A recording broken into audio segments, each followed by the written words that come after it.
আজকের ভিডিওতে সুস্থভাবে জীবনে বেঁচে থাকার জন্য খুব সহজ নিয়ম নিয়ে আলোচনা করা হবে। আর এতে নিয়ম মেনে চলতে পারলে আপনার জীবনে বেশ কয়েক রকমের অসুস্থতা এবং রোগের মোকাবিলা করতে হবে না।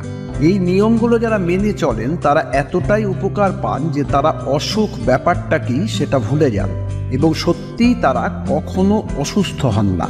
শুরু করা যাক আজকের ভিডিও। স্বাগত জানাই প্রেরণা হেলথ চ্যানেলে। প্রথম নিয়মটা হলো খাবার খাওয়া শেষ হওয়ার সাথে সাথে জল না খাওয়া।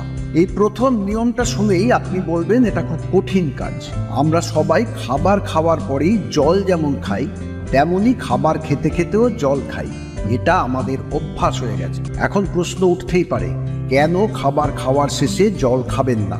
কারণ হিসেবে সহজ ভাষায় বলা যায়, আমরা যখন খাবার খাই তখন সমস্ত খাবার আমাদের পেটে জমা হয়। আমরা বলি পেট ভরে খাওয়া, অর্থাৎ আমরা যে খাবার খাই সেই খাবার আমাদের পেটে যায়। পেটের ওই জায়গাটাকে আমরা বলি পাকস্থলী। আমাদের খাবার খাওয়ার সাথে সাথে এই খাবার হজম করার জন্য পেটে আগুন জ্বলে ওঠে, যাকে ইংরেজিতে বলা হয় গ্যাস্ট্রিক ফায়ার। আমাদের বাড়ির রান্নাঘরে আগুন যেমন খাবারকে রান্না করে, তেমনি আমাদের পেটের আগুন আমাদের খাওয়া খাবারকেও রান্না করার মতো করে হজম করে, যাকে আমরা হজম প্রক্রিয়া বলে থাকি। রান্নাঘরে যেমন আগুনে জল গরম করে সেই গরম জলে চাল ফুটিয়ে ভাত করা হয়, ডাল ফুটিয়ে ডাল তৈরি করা হয়, একইভাবে আমাদের পেটের আগুন রান্না করার মতো করেই আমাদের খাওয়া খাবার হজম করায়। যতক্ষণ আমাদের রান্নাঘরে আগুন জ্বলে ততক্ষণ যেমন রান্নার প্রক্রিয়া চলতে থাকে, ভাত ডাল তৈরি হতে থাকে, একইভাবে আমাদের পেটেও ততক্ষণই আগুন জ্বলে যতক্ষণ খাওয়া খাবারের হজম প্রক্রিয়া চলতে থাকে। রান্নাঘরে যেমন খাবার রান্না হয়, পেটেও রান্না করা হয়। এখানে আমাদের খাবার অ্যাসিডের মাধ্যমে রান্না করা হয়, যাকে সাধারণ ভাষায় আমরা হজম বলি। কিন্তু আমরা যদি খাবার খাওয়া শেষ করার পরপরই জল খাই, তাহলে অ্যাসিড জলে মিশে যাওয়ার ফলে অ্যাসিডের কাজ করার ক্ষমতা কমে যায় এবং আমাদের খাবার হজম হয় না। এবার ভাবুন, আপনি খাবার খাওয়ার সাথে সাথে আপনার খাওয়া খাবার হজম করার জন্য আপনার পেটে আগুন জ্বলে উঠল, আর আপনি ফ্রিজ থেকে বের করে বরফের মতো ঠান্ডা জল খেলেন। এক্ষেত্রে আপনার পেটে খাবার হজম করার আগুন জ্বলবে নাকি নিভে যাবে? না বললেও এটা পরিষ্কার যে কি হতে পারে।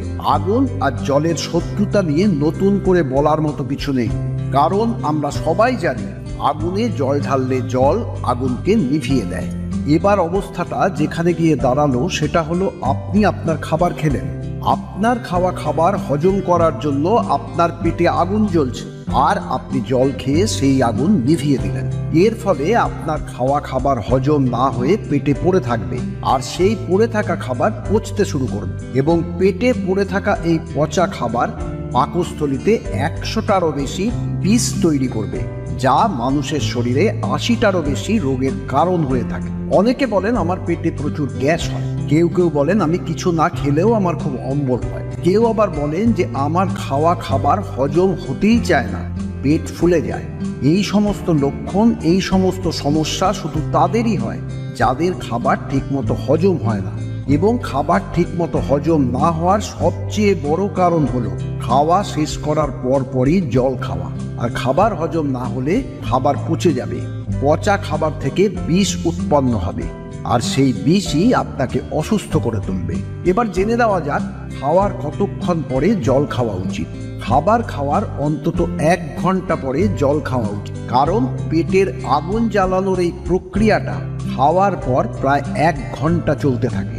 এরপরে আগুন নিজে নিজেই শান্ত হয়। দিনে বা রাতে যদি 9টায় খাবার খান, তাহলে 10টায় জল খেতে পারেন। 10টায় খাবার খেলে 11টায় জল খাবেন, অর্থাৎ খাবার খাওয়ার ঠিক 1 ঘন্টা পরে। এখন আপনার মনে এই প্রশ্ন আসতেই পারে যে খাবার খাওয়ার আগে কি জল খেতে পারবেন? এর উত্তর হলো হ্যাঁ, খাবার খাওয়ার 40 মিনিট আগে অবশ্যই জল খেতে পারবেন। রাত 10টায় যদি ডিনার করতে চান, তাহলে 9টা 20 মিনিটে যতটা পারেন জল খেয়ে নিন, তারপর 40 মিনিট পরে রাতের খাবার খান। আপনি আরও একটা প্রশ্ন করতে পারেন যে ঠিক আছে, আপনি খাওয়ার পরে জল খাবেন না, কিন্তু খাওয়ার পরে কি আপনি জল ছাড়া অন্য কিছু পান করতে পারবেন? এর উত্তর হলো, আপনি খাওয়ার সাথে সাথে যদি কিছু পান করতে চান, তবে তাহলে ফলের রস খেতে পারেন, আখের রস, কমলা লেবুর রস, ডালিমের রস খেতে পারেন। এখন আপনি বলবেন জলের বদলে এইসব দামি জিনিসের রস প্রচুর টাকার ধাক্কা। এক্ষেত্রেও উপায় আছে, সবচেয়ে সস্তা লেবুর রস খেতে পারেন।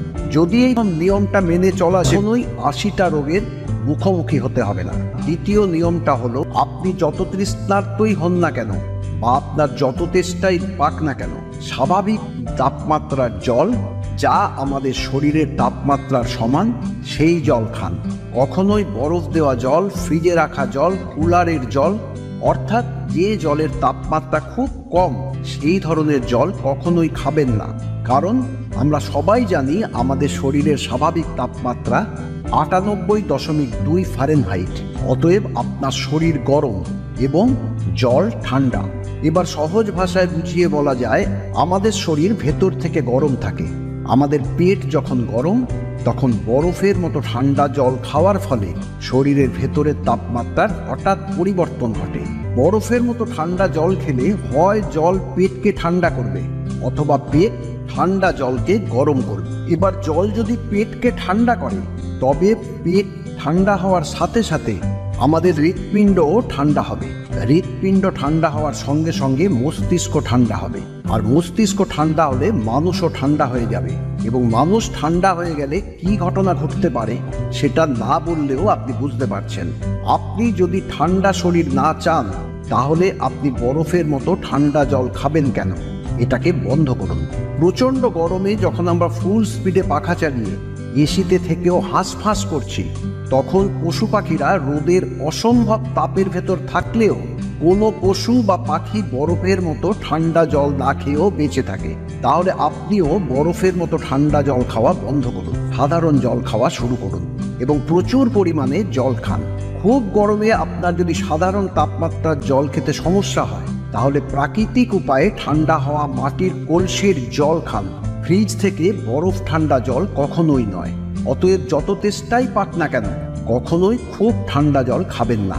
সহজ নিয়ম আপনি যদি ধারাবাহিকভাবে মেনে চলতে পারেন, তাহলে আপনার শরীরে অনেক রোগ আপনাকে স্পর্শ করতে পারবে না। এবং জীবনে রোগ না হলে, অসুস্থ না হলে তাদের জীবন শুধু সুখীই হয় না, সাথে সাথে তাদের রোগ সারানোর জন্য খরচাও কম হয়। প্রচুর পরিমাণ টাকা বেঁচে যায়। আজ এখানেই শেষ করছি। আশা করছি এই ভিডিও থেকে আপনারা কিছু শিখতে পারলেন। খুব তাড়াতাড়ি আবার দেখা হবে এই ধরনের ভিডিও নিয়ে। ভালো থাকুন, সুস্থ থাকুন। ভিডিওটা কেমন লাগলো সে বিষয়ে ভিডিওর কমেন্ট সেকশনে কমেন্ট করে অবশ্যই জানান। নিচে ডেসক্রিপশনে হোয়াটসঅ্যাপ লিঙ্ক দেওয়া আছে, আপনি যোগ দিতে পারেন। আবার দেখা হচ্ছে একটা নতুন ভিডিও নিয়ে। ততক্ষণ পর্যন্ত নিজের যত্ন নিন, সব সময় সুস্থ থাকুন। ধন্যবাদ।